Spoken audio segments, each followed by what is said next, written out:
কুণাল ঘোষ একটা দালাল শ্রেণীর মানুষ, মহাভারতের শকুনি, যিনি চান তৃণমূলের থেকে তৃণমূল ধ্বংস হয়ে যাক। তুমি দীর্ঘকাল অভিনয় করছো এবং তোমার অভিনয় জীবনের অন্যতম বড় কো অ্যাক্ট্রেস বলা চলে তার হাজব্যান্ড কাঞ্চন মল্লিক, এবং সেই কাঞ্চন মল্লিককে আজকে কল্যাণ ব্যানার্জি বার করে দিলেন।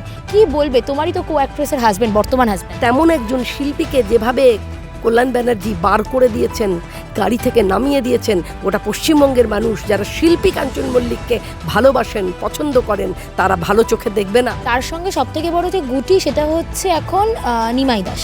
এই নিমাই দাসের ঘটনা হঠাৎ ঘটলো কেন? জ্ঞানেশ্বরীর যে রেল দুর্ঘটনা ঘটেছিল শশধর মাহাতো মাওবাদীদের দ্বারা, সেই জ্ঞানেশ্বরী রেল দুর্ঘটনাটার পেছনে শশধর মাহাতোর সঙ্গে হাত মিলিয়ে মাননীয়ার হাত ছিল।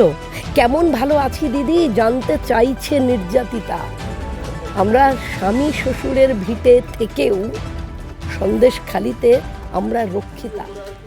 2 দফা ভোট তো শেষ, সামনে আরও বড় ভোটযুদ্ধ রয়েছে। আর তৃণমূল দাবি করছে যে বিজেপি নাকি এই 2 দফা ভোটেই ভয় পেয়ে গেছে। আর আমরা এখন রয়েছি সন্তোষপুরে, সেখানে এসে পেয়ে গেছে বিজেপির মুখপাত্র বলা চলে শর্বরী মুখার্জিকে। তিনি এখানে দেখা গেল যে এই প্রখর রোদের মধ্যে মানুষের হাতে কিন্তু জল এগিয়ে দিচ্ছেন। এই জল তৃণমূলে কতটা রক্ত জল করবে বলুন? এটা ভালো প্রশ্ন। আসলে দেখুন, আমরা তো দেশের পার্সপেক্টিভ থেকে রাজনীতি করি। আমাদের কাছে দেশ সবার আগে, এবং দেশের 130 কোটি মানুষ বারবার যেটা আমার দেশের প্রধানমন্ত্রী বারবার যেটা বলেন যে আগে দেশ, এবং তিনি বারবার যে এজেন্ডায় 2024-এর আমাদের নির্বাচন চলছে, যে বিকশিত ভারত তুলে দেওয়া হবে আগামী প্রজন্মের হাতে। সুতরাং সেই বিকশিত ভারত তো ক্যাটেগরিক্যালি হতে পারে না, সে সবার। সুতরাং আজকে এই যে দাবদাহ চলছে, সেই দাবদাহতে আমরা দেখতে পাচ্ছি যে আমরা চেষ্টা করেছি যে শ্রেণীর মানুষ যাদেরকে রাস্তায় থাকতেই হয়, যাদেরকে কাজ না করলে সারাদিন তারা কাজ করে তবে সন্ধেবেলা তার সন্তানের মুখে খাবার তুলে দিতে পারে, সেই শ্রেণীর, সেই বর্গের মানুষের হাতে জল তুলে দেব আমরা। আজকে এই সিদ্ধান্তটা, আমার সঙ্গে সীমন্তিনী আছে, ও সীমন্তিনী গুপ্ত, আমরা একসঙ্গে পিপলস কেয়ার ফাউন্ডেশন, আমরা তার পক্ষ থেকেই এই কাজগুলো করি, বিভিন্ন রকম সমাজ কল্যাণমূলক কাজ করি। আমরা এরপরে 1 তারিখে 1 মে সোনারপুর স্টেশনের দুপাশে আর কি বিস্তীর্ণ প্রায় 500,000 মানুষের মুখে আমরা গ্লুকোজ জল তুলে দেব। আজকে আমরা গ্লুকোজ জল তুলে দিচ্ছি মানুষের হাতে। এছাড়া যে প্রশ্নটা আপনারা করলেন যে রক্ত জল হচ্ছে কিনা, দেখুন, যারা শুধুমাত্র চুরি জানে, যারা শুধুমাত্র মানুষকে ঠকাতে জানে, যাদের কাছে, আজকে আমরা দেখলাম যে গতকাল মাননীয় মুখ্যমন্ত্রী বলছেন যে সন্দেশখালীর মেয়েরা তো ভালো আছে, বলেছেন, মঞ্চে দাঁড়িয়ে বলেছেন সন্দেশখালীর মেয়েরা ভালো আছে, মায়েরা ভালো আছে। আমার কাছে তো এরকম কোনো খবর ছিল না, আমার কাছে খবরে আমি শুনলাম, আমি আমার লোক পাঠিয়ে দিচ্ছি, সব ঠিক হয়ে গেছে। এই যে একটা অসংবেদনশীল কথাবার্তা, আমরা তো গোটা পশ্চিমবঙ্গের মানুষ দেখেছে যে সন্দেশখালীতে কি ঘটেছে। একটা রাজ্য, যে রাজ্যের মুখ্যমন্ত্রী একজন মহিলা, সেই রাজ্যে মহিলাদের ইজ্জত লুট হচ্ছে, এবং সেই ইজ্জত যারা লুট করছেন সেই নেতাদেরকে তিনি গার্ড করছেন। গতকাল আমি একটি চ্যানেলে ছিলাম, সেখানে শাসক দলের যিনি প্রতিনিধি এসেছিলেন, তিনি বলছেন যে যেতেই পারে সুপ্রিম কোর্টে শাহজাহানের বিরুদ্ধে, যাতে এইভাবে শাহজাহানকে অ্যাটাক করা হচ্ছে বা তাকে, তার যে কেস হয়েছে তার বিরুদ্ধে অ্যাপিল করতে সুপ্রিম কোর্টে যেতেই পারে।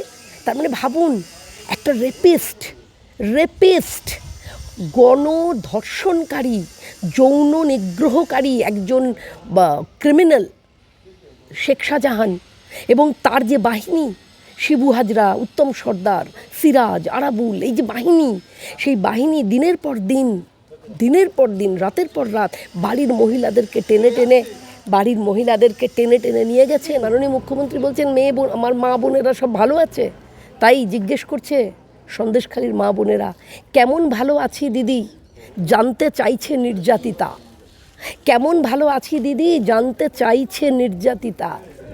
আমরা স্বামী শ্বশুরের ভিটে থেকেও সন্দেশখালীতে আমরা রক্ষিতা।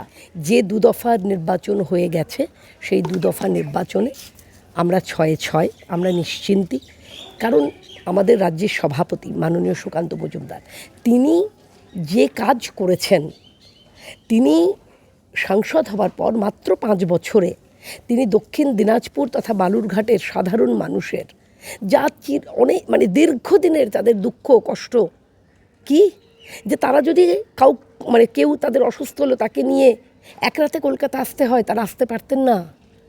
ছোটোবেলাতে বালুরঘাটে আত্মীয় স্বজনের বাড়ি যেতে গিয়ে দেখেছি বাসে করে কি কষ্ট করে বালুরঘাট যেতে হচ্ছে, অথচ মাননীয় রাজ্য সভাপতি ডক্টর সুকান্ত মজুমদার 5 বছর সাংসদ থাকাকালীনই আমরা দেখলাম 11,900 কোটি টাকা রেল দপ্তর থেকে নিয়ে এসে ট্রেন চালু করলেন, যে ট্রেনে মাত্র 7 ঘন্টায় বালুরঘাট থেকে কলকাতা এসে যাওয়া যাচ্ছে।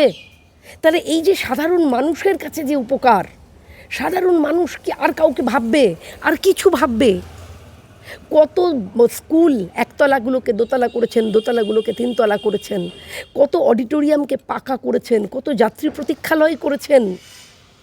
তারপরে কি বালুরঘাটের মানুষ আর কোনো দ্বিতীয় চিন্তা করতে পারে? আর চিন্তা করলেই কার জন্য চিন্তা করবে? বিপ্লব মিত্র, যিনি আজ এখানে আছেন কাল ওখানে আছেন। বিপ্লব মিত্র যিনি ছিলেন তৃণমূলে, টিকিট পাননি, অর্পিতা ঘোষ টিকিট পেয়েছিল বলে তিনি চলে এসেছিলেন বিজেপিতে। আবার দেখুন বিধানসভার টিকিট পেলেন বলে আবার টুক করে চলে গেছিলেন তৃণমূলে। এবং এই যে যারা এই রকম এক পা এখানে এক পা ওখানে শুধু যাওয়া আর আসা, শুধু স্রোতে ভেসে থাকা, এদেরকে মানুষ ভালো চোখে দেখে না। আসছে দক্ষিণবঙ্গের নির্বাচন, যার জন্যে বোমা বন্দুক গুলি কার্তুজ জমাট করে রেখেছিল সন্দেশখালিতে। আমরা দেখলাম সন্দেশখালির মাটি খুঁড়ে বার হয়েছে, এনএসজি এসে বার করেছে। এবং মাননীয় মুখ্যমন্ত্রী কি বলছেন? মাননীয় মুখ্যমন্ত্রী বলছেন যে এনএসজির যে জিনিসগুলো পাওয়া গেছে এমন হতেই পারে এনএসজি নাকি সেগুলো রেখে দিয়েছেন। কি আশ্চর্য, কি হাস্যকর! মানে এনএসজির আর কোনো কাজ নেই? এনএসজি রাতের অন্ধকারে গিয়ে মাটি খুঁড়ে বাংকার তৈরি করে তাতে জিনিসপত্র রেখে এসে আবার তারা পরে লোক ডেকে, সাংবাদিক ডেকে সেগুলো খুঁড়ে দেখাচ্ছেন। এটা হাস্যকর কথা নয়? এখন মাননীয় মুখ্যমন্ত্রী এটা বলছেন, তাহলে তো আমাদের সন্দেহ হচ্ছে, যে তাহলে কি জ্ঞানেশ্বরীর যে রেল দুর্ঘটনা ঘটেছিল, শশধর মাহাতো মাওবাদীদের দ্বারা আয়োজিত যে রেল দুর্ঘটনা ঘটেছিল, সেই সময় বিরোধী নেত্রী ছিলেন আজকের মুখ্যমন্ত্রী, তাহলে কি সেই জ্ঞানেশ্বরী রেল দুর্ঘটনাটার পেছনে শশধর মাহাতোর সঙ্গে হাত মিলিয়ে মাননীয়ার হাত ছিল? কারণ কে শশধর মাহাতোর তদানীন্তনকালে সুচিত্রা মাহাতোর স্বামী ছিলেন, তিনি ছত্রধর মাহাতোর ভাই ছিলেন। এই সুচিত্রা মাহাতো, ছত্রধর মাহাতো আজ তৃণমূলের নেতা। তাহলে ইকুয়েশনটা তো মিলে যাচ্ছে। তাহলে কি নেতাইয়ে গুলির নির্দেশ দিয়েছিলেন সেই সময় বিরোধী নেত্রী মাননীয়া মুখ্যমন্ত্রী? তাহলে কি বলবো যে সেই সময় তাপসী মালিকের খুনের পিছনে কারণ ছিলেন মাননীয়া মুখ্যমন্ত্রী? তাহলে কি আমরা বলবো যে অন্ধ্রপ্রদেশে মাওয়িস্ট লিডার আজাদ, তাকে যখন এনকাউন্টার করে আর্মির এনকাউন্টারে সে মারা যায়, তখন বিরোধী নেত্রী মমতা বন্দ্যোপাধ্যায় ছুটে চলে গেছিলেন অন্ধ্রপ্রদেশ, বলেছিলেন সিবিআই তদন্ত হবে। অথচ কিষাণজি মারা যাওয়ার পর যখন তদন্তের দাবি করা হলো তখন কিন্তু তিনি চুপ করে গেলেন। কারণ গোটা পশ্চিমবঙ্গের মানুষ জানে কাজের বেলায় কাজী, কাজ ফুরোলে কিষাণজির কাজ হয়ে গেছে, কিষাণজি শেষ হয়ে গেছে। তাই এটা মাননীয় মুখ্যমন্ত্রীর কাজ। আজকে তিনি বলছেন যে এনএফজি এই কাণ্ডটা করেছে, এনএফজি করেছে।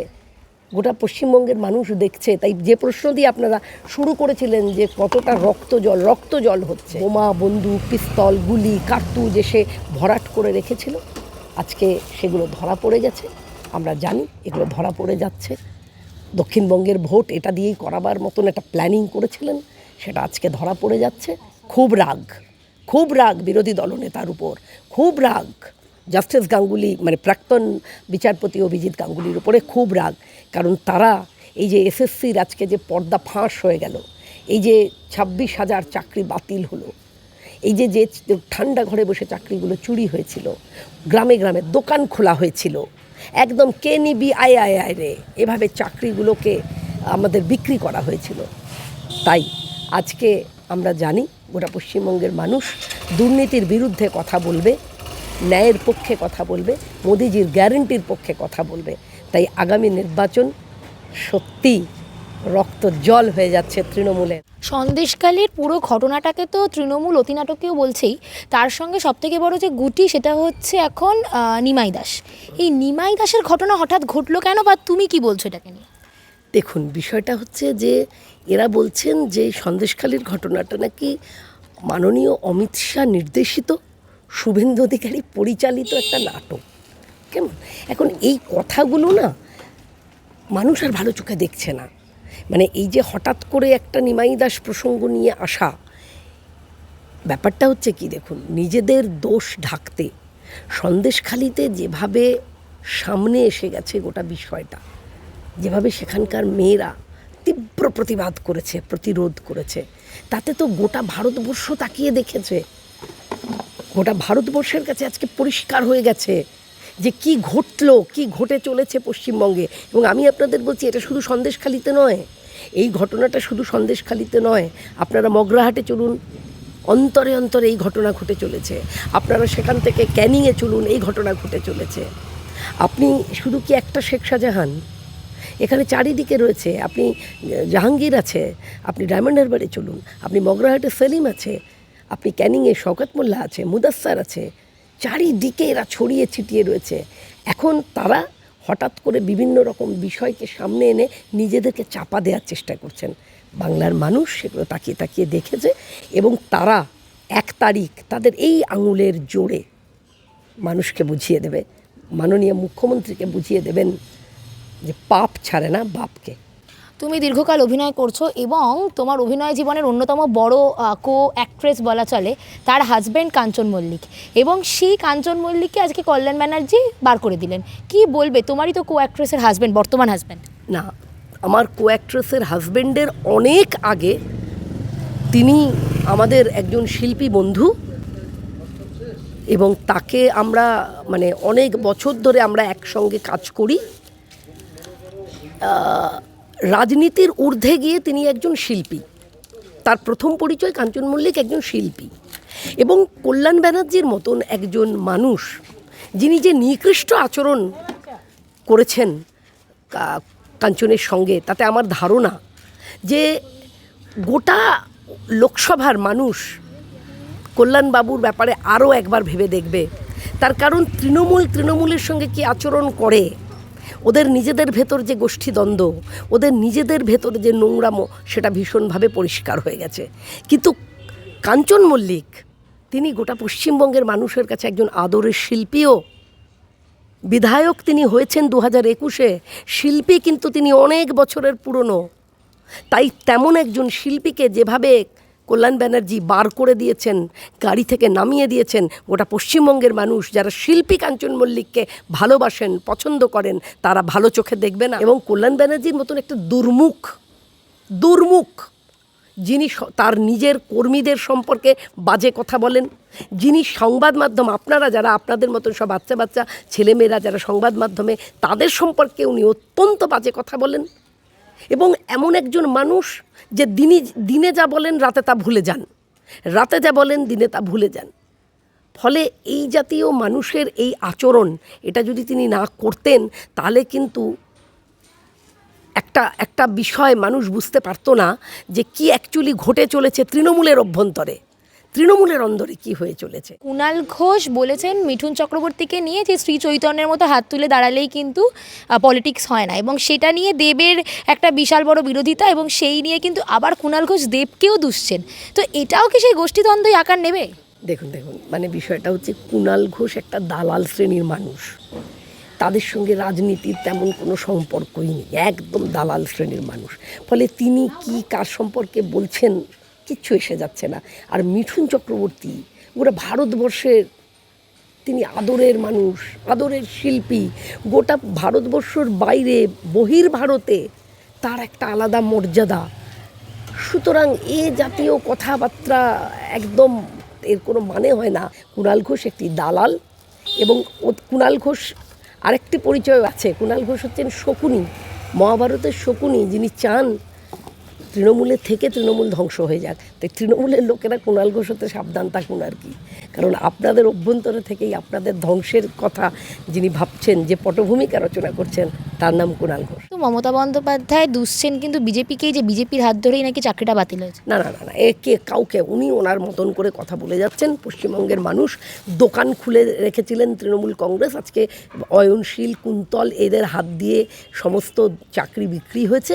যে সকল ছেলেমেয়েগুলো দীর্ঘদিন রোদে পুড়েছে, ঘামে ভিজেছে, জলে ভিজেছে, শীতে কেঁপেছে, পুলিশ তার লেলিয়ে দিয়েছেন, মুখ্যমন্ত্রী তাদেরকে মারবার জন্যে, সেই ছেলেমেয়েগুলো, শিক্ষিত ছেলেমেয়েগুলো, মেধা তালিকায় উত্তীর্ণ ছেলেমেয়েগুলো আজকে যখন জবাব দিতে চাইছেন, জবাব চাইছেন, তখন তার কোনো উত্তর নেই। ফলে এইভাবে বিজেপির নামে দোষ দিয়ে কিন্তু মানুষের কাছে কোনো উত্তর তারা পাবেন না। সব থেকে বড় ঘুঁটি এবারে রচনা ব্যানার্জি, এবং তিনি তো সোশ্যাল মিডিয়া খুললেই এখন ভাইরাল, কি বলবে? কিছুই বলবো না, রাজনীতির মানুষই নন, তাই তাকে নিয়ে আমি একজন মানে আজ 12-13 বছর ধরে একদম আপনারা আমাকে দেখছেন, আমি একদম গ্রাউন্ড লেভেল পলিটিক্স করি আর কি, একদম মাটিতে থাকা কার্যকর্তাদের নিয়ে, মানুষকে নিয়ে রাজনীতি করি। এই ধরনের মানুষ যাদের সঙ্গে রাজনীতির কোনো সম্পর্ক নেই, টুপ করে এসে যান, টাপ করে এরা হয়ে যান, প্রার্থী হয়ে যান এবং নানাবিধ আচরণ করতে থাকেন, যার সঙ্গে সাধারণ মানুষ হাসেন, খিল্লি করেন। তো আসলে এদের তো কোনো নীতি নৈতিকতা নেই, ফলে এরা তো না শেখায়, শিখিয়ে রাজনীতিতে নিয়ে আসে, না কিছু। কথায় আছে হারাধনের 10টি ছেলে, এবং শেষ পর্যন্ত কিন্তু সবাই মারা গেছে। এখনও পর্যন্ত 10টি ছেলের মধ্যে শাহজাহান আছে, কালীঘাটের কাকু আছে, আরও হয়তো কজন মারা পড়বে সেটা আমরা জানি না, এবং আমরা সেটা আস্তে আস্তে শুনতেও থাকবো। ক্যামেরায় পূজিতাদের সঙ্গে নয়নিকা নিয়োগী, এসএস মিডিয়া।